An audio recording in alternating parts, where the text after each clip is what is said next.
Hi everyone, welcome back to my channel. I hope you're doing good today. Today I am going to show you how to make this triangle poncho. It is somewhat unique because of the shape of the neckline and the shape that it brings out. It is in form of a triangle.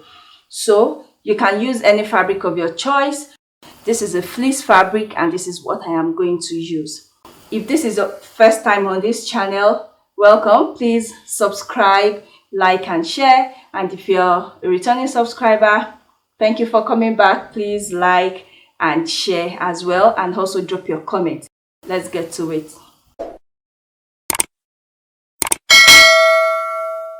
The dimension of this fabric is 36 inches by 20 inches. So you're going to bring this part, place it this way, right side facing right side, and then you sew here. So after sewing here, you're going to bring the other edge, place this edge here on this part, starting from this corner like this. So once it aligns at the bottom, this part, this other edge, you move it up. So we are going to sew from here to here with the 0.5 inch seam allowance. I have sewn here. Now the triangle poncho is ready. So this is going to be your neckline. If you're using the fabric that frays, you can just hem the neckline. Okay, turn it to the wrong side 2 times or once, it depends, and then you finish the neckline.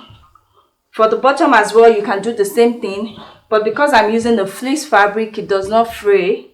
I'm going to leave it this way.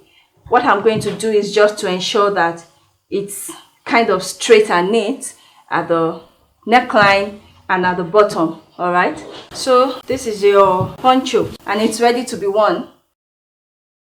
If you're going to use a light fabric like a chiffon, silk, you can wear it to the beach, you can wear it on top of any dress. And if you're going to wear it in winter, just like me, I'm preparing for winter, you can use a fleece fabric, a wool fabric, a thick fabric. All right, thank you very much for watching this tutorial. If it was helpful, please like, share, and please subscribe. Till we see you again next time, please take care of yourself. Bye.